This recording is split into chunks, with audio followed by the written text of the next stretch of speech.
Bonjour à tous. Alors vous, si vous me suivez depuis un petit moment, vous n'êtes pas très nombreux, mais vous êtes tout à fait formidables. Vous le savez maintenant, mais la plupart de mes fourmis sont dans des terrariums qui sont dits naturels. C'est très bien, sauf que les fourmis sont parfois un peu crado et il y a toujours une zone où, où il y a du déchet, hein, clairement. Il y a des cadavres, il y a des restes de cocons, il y a des restes alimentaires. C'est un peu la zone là dans le grand terrarium des Neoponera qu'on voit là. J'en ai prélevé un petit bout. J'ai mis ça dans une boîte et qu'est-ce qu'on voit? On voit des acariens, parfois différentes espèces d'acariens, que ce soit de l'acarien détritivore, de l'acarien nettoyeur. On voit également là un Tricorina tomentosa, donc du cloporte tropical.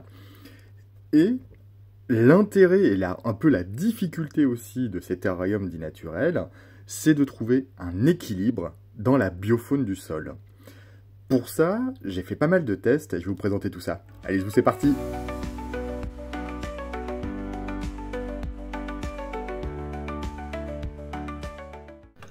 Tout éleveur de fourmis a déjà été confronté à des acariens. Ici, on voit des acariens, donc c'est un tube à essai d'une reine d'une gyne que j'ai récupérée cet été en fait. La gyne est morte, elle n'a jamais pondu, et je me suis aperçu en regardant le tube, et je l'ai gardé pour ça, qu'il y avait plein d'acariens à l'intérieur. Que ce soit en tube à essai ou dans l'échantillon de sol que j'ai pris dans le terrarium des Neoponera, il y a des acariens. C'est une évidence, il y en a partout de toute façon. Les seuls trucs, c'est qu'il faut essayer de trouver sur une méthode pour lutter contre leur surpopulation, on va dire, et que du coup, ils s'attaquent aux fourmis et surtout aux couvains des fourmis. Pour ça, en fait, il faut essayer de trouver une forme d'équilibre. L'équilibre passe par une compétition au niveau des ressources alimentaires. Compétition, donc voilà, une forme d'équilibre. Compétition avec les ressources alimentaires, on va voir avec les cloportes, avec les colamboles, avec même parfois des psocs. Et on peut même également avoir un type de prédation de ces acariens via le taurus ou des pseudoscorpions. Lorsqu'on parle de compétition avec les acariens, la première chose, l'un des premiers animaux, on va dire auxiliaires qui peut nous aider, ce sont les colamboles. On en trouve dans beaucoup d'animaleries maintenant, parce qu'ils sont très utilisés, notamment dans la nourriture pour les dendrobates, par exemple, ou même parfois des petits reptiles, pour les premiers stades. Pour ma part, j'ai donc déjà des colamboles dans tous les terrariums que j'ai pour mes animaux.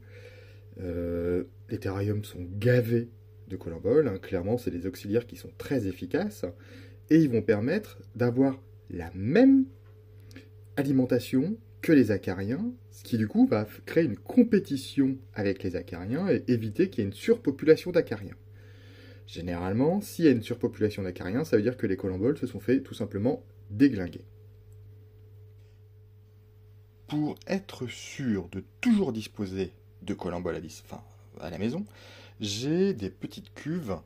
Là, c'est une cuve, encore une fois, qui nous vient de chez Gestionante, qui fait 20, 15, 10 de haut, je dirais à vue de nez, avec une aération qui est de l'inox, drosoproof et tout ça. C'est pour éviter en tout cas qu'il y ait de nouveaux acariens qui arrivent à l'intérieur. Ça arrivera, mais j'espère le plus tardivement possible. Cette cuve me permet donc d'élever des colamboles, et quand j'ensemence un terrarium, avant de faire quoi que ce soit, je prends un petit bout de substrat, un morceau de substrat, on va dire, de cette cuve, et je le mets directement dans le terrarium qui va accueillir, on va dire, dans les 2 ou 3 mois, l'espèce de fourmi que j'ai envie d'élever. Les colamboles sont relativement simples à élever, clairement. Moi, c'est une cuve avec une aération tout de même, parce qu'il faut quand même qu'il y ait de l'aération, sinon apparition de moisissures et tout ça, c'est pas top. Leur cycle est relativement rapide, donc on peut en avoir rapidement, on va dire. Là, c'est pas une prolifération, c'est pas une invasion, mais dès l'instant où ils sont un petit peu chauffés, ça va relativement vite. Au niveau de la nourriture, moi j'utilise j'avais des croquettes pour crabes. Alors ça me sert un peu de nourriture pour tout, mais j'élevais avec des croquettes pour crabes, des paillettes pour poissons, et même régulièrement je leur donne du champignon, des morceaux de champignons propres. Pourquoi propres? parce que j'ai pas envie qu'il y ait des acariens sur ces champignons tout simplement, et du coup de contaminer mes souches, et qu'il y ait une compétition qui s'installe dans mes cuves d'élevage. Dernier point, et j'en finirai avec eux, on en reparlera de toute façon des colimboles, mais voilà. Il existe, on trouve sur le marché diverses espèces de colimboles. Là, c'est une autre espèce qui s'appelle Bilobella brunea, qui est un petit peu plus grosse que l'espèce de colimbole classique, l'espèce de colimbole blanche, et qui est dans les tons brunes, rouges, et qui est alors un petit peu plus difficile à élever. En tout cas, pour l'instant, j'ai quelques individus de ma souche, mais c'est un peu difficile à élever quand même. Et ils sont un petit peu plus gros. Mais ils peuvent également rentrer en compétition avec les acariens. Logique, ils mangent la même nourriture. C'est toujours des détritivores, donc ils vont manger les déchets des bacs. Mais ceux-là sont un petit peu plus lents en termes de croissance. Alors que les acariens, je le répète, ils sont très très très rapides. Il y a vraiment beaucoup de générations très vite. Toujours sur la compétition, des auxiliaires qu'on recommandait et qu'on recommande encore parfois maintenant, ce sont les cloportes tropicaux. On les trouve aussi très facilement en animalerie. Pourquoi? Pour les mêmes raisons que les colomboles, ils servent de nourriture à certains amphibiens, à certains petits reptiles, même parfois à certains petits arthropodes. Pourquoi je ne les recommande plus? Comme beaucoup de cloportes, il y a beaucoup de cloportes actuellement, d'isopodes qu'on élève, ils deviennent très rapidement très nombreux. Sauf qu'à la différence des colimboles, les cloportes ont des mandibules un petit peu costauds et ils peuvent, s'ils sont en trop grand nombre, s'attaquer notamment aux cocons des fourmis. Et je pense, je n'ai pas la certitude, mais je pense que ça peut faire certains ravages, notamment, j'en suis quasiment persuadé que c'est ce qui m'a flingué ma fondation de Camponotus singularis. Ils peuvent malgré tout servir de nourriture. Et je pense, et ça pour le coup j'ai déjà vu des cas, et j'en suis persuadé, servir de nourriture par exemple à certaines espèces, notamment Odontomachus. Odontomachus s'en nourrit et s'en nourrit très bien.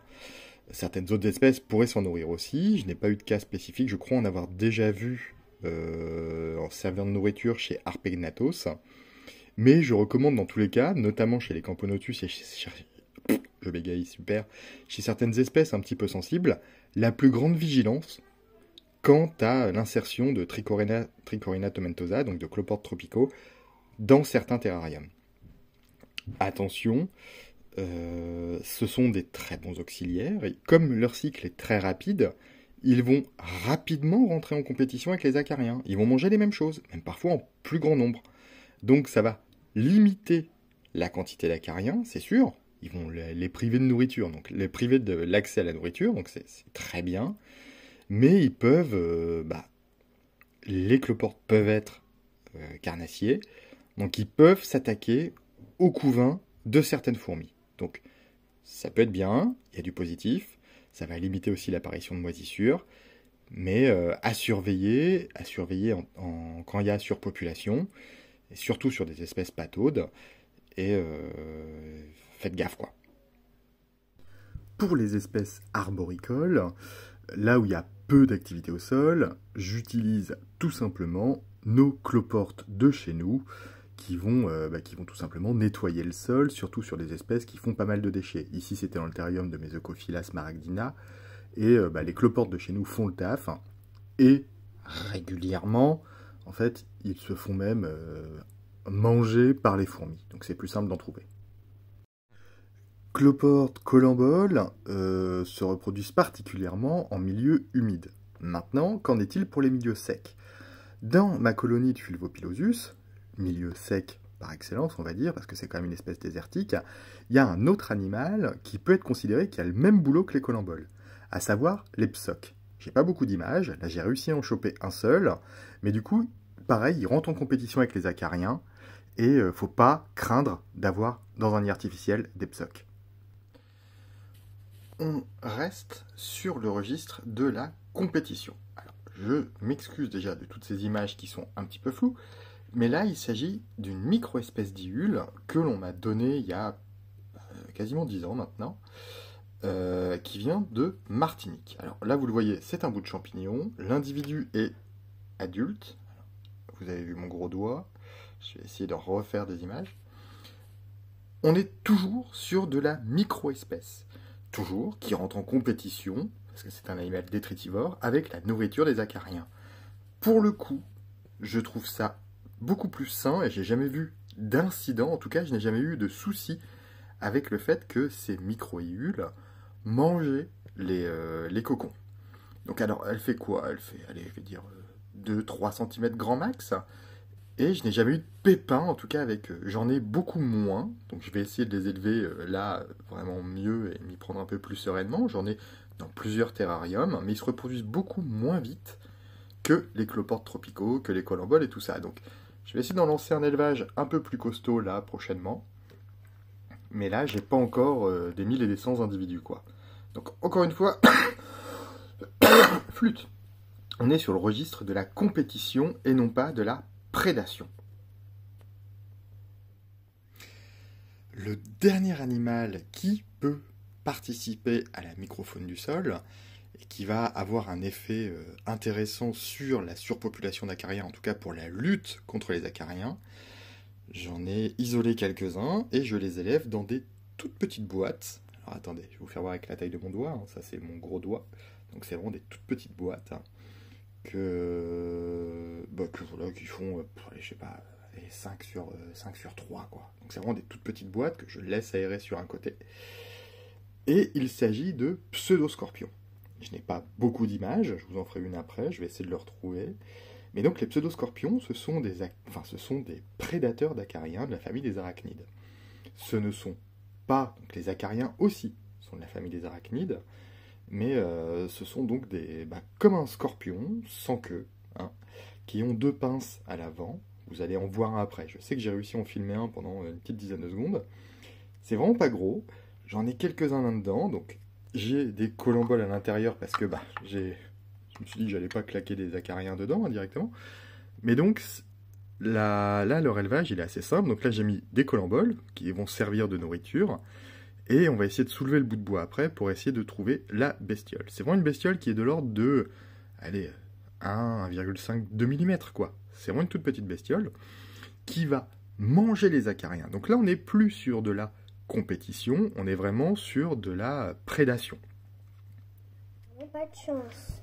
Voici des images du pseudoscorpion dont je viens de vous parler. Il s'agit donc de la même famille que les acariens, c'est un arachnide, 2 pinces là, sur le devant, des belles chélicères qui va permettre de manger du coup les acariens et parfois les colamboles. On arrive sur la fin de la vidéo. Bien sûr, je ne doute pas qu'il y ait d'autres méthodes qui existent. Alors là, je vous ai parlé des colamboles, des cloportes tropicaux, d'iules, des cloportes classiques, de tous les détritivores, on va dire, connus et à peu près classiques. Également des psocs, on va dire, pour tout ce qui est nid artificiel ou nid un peu plus désertique. Des psocs, vous pouvez en trouver tout simplement, je pense même naturellement, dans vos nids qui peuvent arriver. Il y en a évidemment, il y a évidemment des quantités d'espèces que je ne connais pas. On peut également parler d'autres moyens de lutter sur les acariens. Et là, je pense à la cohabitation, par exemple, avec d'autres espèces de fourmis. Dans le grand terrarium de mes Neoponera villosa, j'avais une espèce de Strumigénis qui était une espèce de fourmi microscopique qui venait d'Amérique du Sud. Malheureusement, là, j'ai pas pu vous faire des images parce que je n'ai pas retrouvé la colonie. Je pense qu'elle est décédée, malheureusement. Mais je suis persuadé qu'il y a plein de possibilités, qu'il y a effectivement plein de choses encore à découvrir. C'est aussi ce qui fait la beauté, on va dire, de l'élevage de fourmis et la beauté d'élevage d'animaux. Je ne manquerai pas de vous faire un suivi éventuellement de l'élevage des pseudoscorpions. C'est quelque chose que j'aimerais beaucoup finaliser et voir un peu plus longtemps, voir avec d'autres espèces. En tout cas, j'espère que vous avez passé une bonne vidéo. Je vous dis à très vite. Allez, ciao!